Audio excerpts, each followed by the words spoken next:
நிறைய புதுமுக இயக்குநர்களோட வேலை பார்த்துருக்கேன். நான் வேலை பார்த்த புதுமுக இயக்குனர் எல்லாமே இன்னைக்கு கொஞ்சம் ஒரு பெரிய டைரக்டராக இருக்கிறாங்க. அந்த வகையில் இவரும் ஒரு பெரிய டைரக்டராக வருவார். ஏன்னா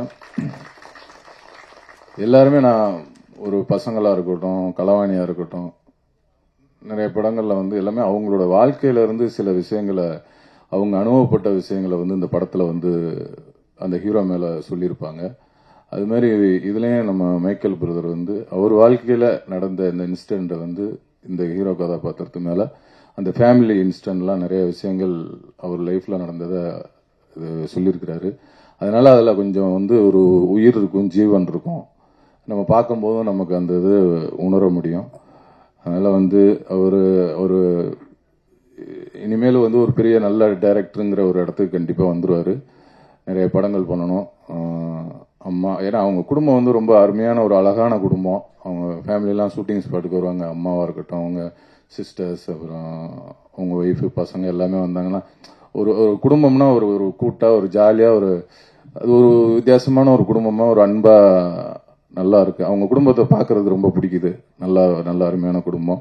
இந்த குடும்பம் ரொம்ப சந்தோஷமா இருக்கணும்னு இந்த நேரத்தில் இறைவனை வேண்டிக்கிறேன். அப்புறம் அந்த படத்தோட இசையமைப்பாளர் ரகுநந்தன் அண்ணன் அவர்கள், இது 4வது படம் எங்களுக்கு. அவர் சொன்ன மாதிரி இந்த 4 படமே 4 டிஃப்ரெண்டாக இருக்கும். பாடல்களும் ரொம்ப அருமையாக அவர் மெலோடிகள் போட்டிருக்காங்க. இந்த படமும் ஒரு வெற்றி பட வரிசையில் அவருக்கும் எனக்கும் அமையணும்னு நம்புகிறோம்.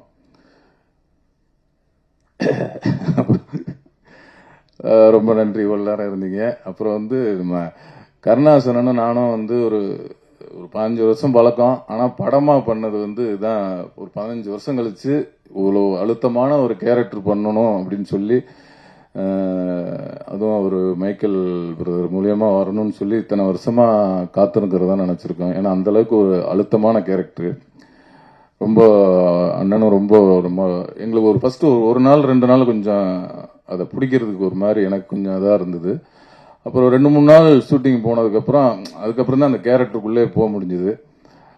ஃபர்ஸ்ட் நாள் பார்த்தீங்கன்னா நம்ம திருநெல்வேலியில் ஆம்புலன்ஸ்குள்ளே உட்கார வச்சிட்டாங்க. எனக்கு தான் க்ளோஸ் வைக்கிறாரு. கருணாசன் ரெடி ஆகிட்டு இருக்கிறாரு. எனக்கு ஃபர்ஸ்ட் கேமரா வச்சுட்டாங்க. வச்சோடனே ஓகே, இங்கிட்டு பாருங்க பிரதர், இங்கிட்டு பாருங்க, இதுதான் இப்போ அவர் அண்ணன் இதை பேசிட்டு இருக்காங்க. அப்படியா அப்படின்ட்டு நான் வழக்கம் போல நம்ம நடிப்பை கொட்டணும். உடனே அப்படி இல்லை, லைட்டாக பாருங்க, கண்ணை சிமிட்டாதீங்க, கண்ணை இங்கிட்டு பாருங்கன்னாரு. ஐயோ அப்படின்ட்டு ஒரு 6-7 டேக் ஆச்சு.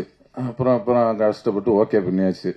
அப்புறம் அடுத்து அண்ணன் வந்தாரு, கருணாசன், ஃபுல் மேக்கப்போட எல்லாம் போட்டு என்னப்பா ரெடியா அப்படின்னாரு.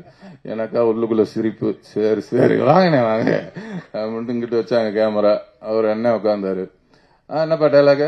ரைட், ஓகே, ரெடி, ஹலோ, இன்னாரு வித்து இன்னாரு அண்ணா. அப்படி இல்லண்ணா, எனக்கா அங்கிட்டு சிரிப்பு. இவ்வளவு நேரம் நமக்கு டவுசர் கிளம்பிச்சு. அடுத்து அண்ணன் வந்தாரு, டுமுட்டுனாரு. பார்த்தா அவர் அப்படியே இன்னொரு மோர் அப்படியே 3வது டேக்கில் அப்படியே என்னைய பார்த்தாரு. இப்பதானே முடிச்சிருக்கேன் நானு அப்படின்னா. அப்புறம் அவர் வர 6-7 டேக் போனோம். என்னப்பா அது ரொம்ப இதாக இருக்காப்புல, நல்லா தானே பண்றேன், என்ன ரொம்ப அப்படின்ற. அப்புறம் போக நல்லா வரணும். நல்லாத்தான் பண்றேன்னு சொல்ற மாதிரி பண்ணா நல்லாத்தான் வரும். நமக்கு வர்றதானே தம்பி நம்ம பண்ண முடியும் இல்ல அப்படின்னாரு. இல்லைண்ணே நல்லா தானே இருக்கு, பண்ணா கொஞ்சம் நல்லா இருக்கும்ட்டு.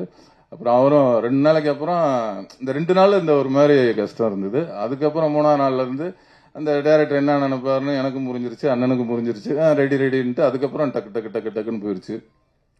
அதெல்லாம் முடிஞ்சதுக்கு அப்புறம் டப்பிங் பேசினாங்க. டப்பிங்ல இப்ப கரெக்டா என்னைய தான் ஃபர்ஸ்ட் கூப்பிட்டாங்க. அதே மாதிரி டப்பிங்ல நான் வேற முத சென்னை ஸ்லாங் பேசிருக்கேன். அதுல போனோன்னா சென்னை ஸ்லாங், என்னையா வாயா உட்காரியா குந்திரியா, சாப்பிட்டியா துண்டியா, இது ஜாலியா பேசிடலாம் அப்படின்ட்டு போனா, துண்டியா இல்லைங்க, அது அந்த தூ போடக்கூடாது, தூ பிரதர். ஐயோ என்ன பண்ற, இன்னா இல்ல அப்படின்னா.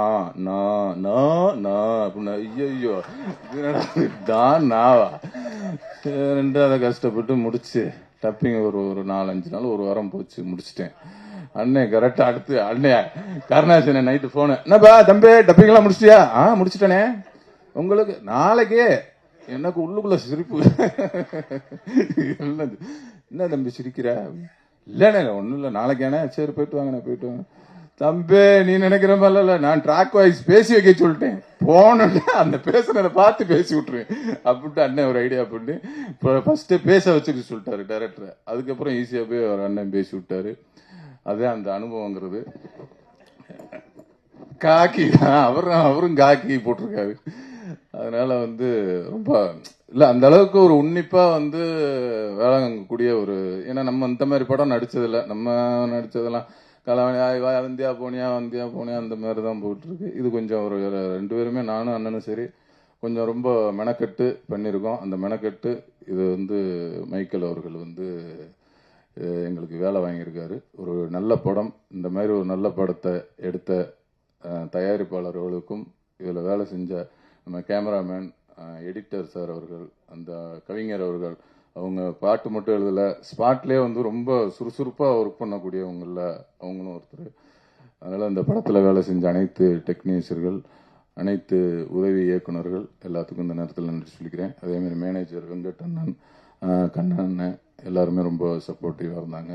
எல்லாருக்கும் இந்த நேரத்தில் நன்றி சொல்லிக்கிறேன். யாரையும் விட்டு போயிருந்தா கூட மன்னிச்சுக்கோங்க. இந்த படத்தை நல்லபடியாக மக்கள்கிட்ட கொண்டு போய் சேர்த்து நல்லபடியாக எழுதணும், உங்கள் எல்லாத்தையும் வேண்டிக்கிறேன். நன்றி, வணக்கம். செய்திகளை உடனுக்குடனும் துல்லியமாகவும் தெரிந்து கொள்ள சப்ஸ்கிரைப் பண்ணுங்க.